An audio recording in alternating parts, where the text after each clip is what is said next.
자, 반갑습니다. 배종찬 교수의 맛있는 돈 이야기의 배종찬입니다. 자, 여러분 반갑습니다.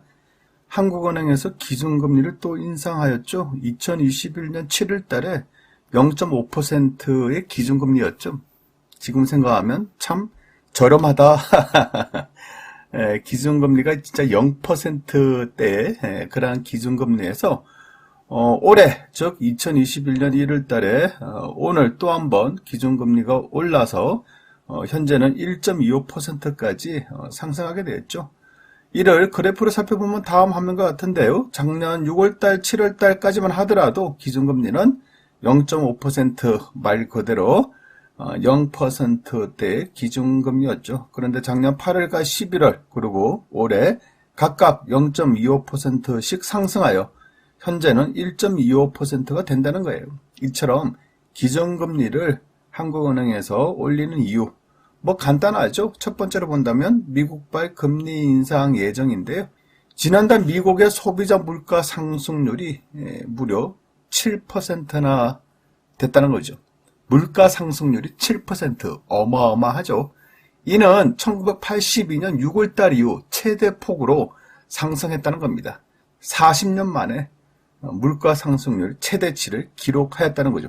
그러니 미국 입장에서 놓고 보더라도 이러한 초물가 상승, 이건 장난 아니지 않습니까?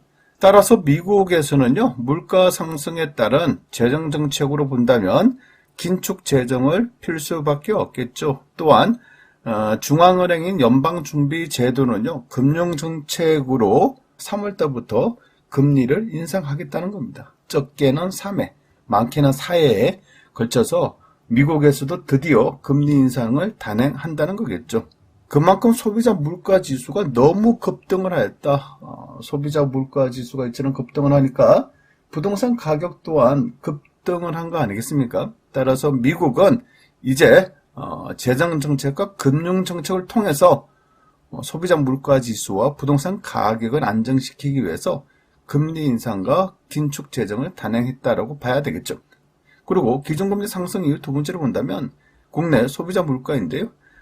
미국만치 7%의 급등은 아니지만 우리나라 또한 소비자 물가 지수가 무려 3.7%나 상승하였다는 겁니다. 이러한 수치는요, 10년 만에 최고로 물가 상승률이 이처럼 나타났다는 거예요. 따라서 우리나라 또한 이제 만만하지가 않지 않습니까?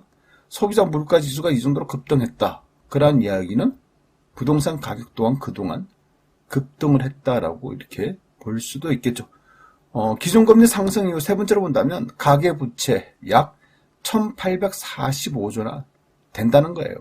가계부채가 무려 1845조. 작년 2021년 1분기 가계신용 잔액이 1808조로 처음으로 1800조를 넘긴 상태에서 작년 3분기, 그러니까 9월 달로 봐야 되겠죠. 따라서 약 1845조 가까이 됐다는 겁니다. 현재로서는 1845조가 넘었다라고 봐야 되겠죠. 그만큼 가계부채가 급속하게 늘고 있다는 겁니다. 특히 한국은행의 자료에 의한다면요, 연령별 가계부채 증가율인데요. 여기서 파란색이 청년층인데요. 이 청년층의 가계부채가 이렇게 2021년 1월 4일 기준을 한다면 이 정도로 가계부채가 청년층에서 증가하고 있다는 겁니다. 기타 연령층을 놓고 보더라도 주황색인데요. 기타 연령층을 놓고 보더라도 가계부채가 7.8%로 이 정도로 증가되고 있다는 거예요. 그래서 전체로 놓고 보더라도 9.1%로 증가되고 청년층은 무려 12.8%나 이처럼 가계부채가 증가되었다는 거죠. 그러면 이처럼 청년층들의 가계부채 증가의 이유는 무엇일까? 그거야 그렇죠? 영끌이나 비투로 인해서 부동산 투자를 했다. 또한 주식 투자를 했다라고 봐야 되겠죠. 그만큼 청년층을 비롯한 전 연령층에서 가계부채가 이 정도로 증가되었다라고 말씀을 드릴 수 있다는 겁니다. 그리고 금리 인상 네 번째 이유인데요. 총 통화량이 있죠. M2 평전을 볼 때 무려 3,595조라는 겁니다. 돈이 통화량이 3,595조의 돈이 현재 통화되고 있다는 거예요. 특히 전년 동월 대비해서 통화량 증감률 또한 무려 11.9%나 증가되었다는 거예요. 돈이 이 정도로 많이 증가되고 있다는 겁니다. 그러면 시중에 이 정도로 돈이 많다라는 이야기는, 그렇죠? 화폐 가치가 떨어진다라고 봐야 되겠죠. 그리고 물건의 가치는 올라간다라고 봐야 되지 않겠습니까? 따라서 물건의 가치가 올라가니까 소비자 물가 지수 또한 상승했다라고 봐야 되겠죠. 그러니 정부 입장에서도 난감하죠. 통화량이 이 정도로 증가되고 있고 소비자 물가 또한 올라가니 정부 입장은 난감하다는 거예요. 여기에다가 올해 3월 9일 대통령 선거까지 있지 않습니까? 일반적으로 볼 때 대통령 선거다. 돈이 풀리지 않습니까? 돈이 풀린다는 얘기는 총 통화량이 또다시 증가된다는 얘기예요. 그러면 집값을 자극하는 그런 요소들 또한 증가된다라고 봐야 되겠죠. 따라서 부동산 가격 상승 요인들 올해로 놓고 본다면 물가 상승, 통화량의 증가가 있고 대통령 선거도 있다는 거예요. 뭐 무조건 오른다, 무조건 떨어진다가 아니라 이처럼 이렇게 상승 요인과 하락 요인들이 같이 병행돼서 흘러가고 있다라고 말씀드릴 수가 있겠죠.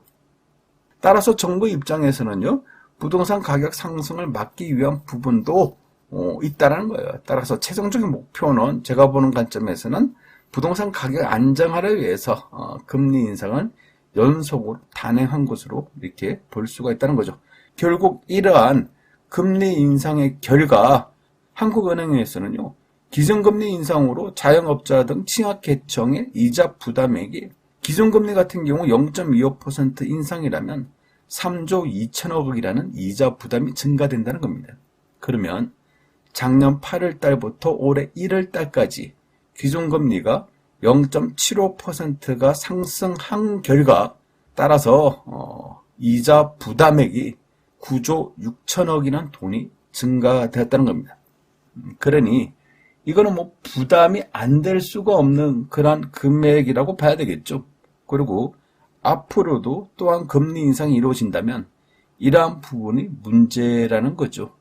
이처럼 이자 부담까지 증가가 되니 뭐 자영업자나 영세사업자, 법인 기업들 또한 더 힘들어졌다라고 이렇게 말씀드릴 수 있다는 겁니다. 따라서 부동산 가격 또한 올해 들어서 상승 요인 분명히 존재하죠. 하지만 이러한 상승 요인은 차단하기 위한 정부의 통화정책, 이제 뭐 돈을 좀 거두어들이는 정책, 통화정책과 금융정책, 뭐 아시다시피 금리 인상하죠. 또한 대출을 규제하고 있지 않습니까? 또한 무엇보다도 200만 호 이상이 되는 주택 공급. 지금 당장의 효과는 그리 뭐 많지 않다라고 하더라도 앞으로 2, 3년이 지나면 요 주택 공급 요것 또한 무시할 수가 없다는 겁니다.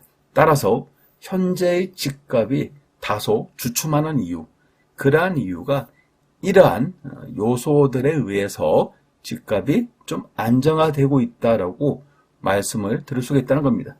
이상까지 배동찬 교수의 맛있는 도움 이야기였습니다. 감사합니다.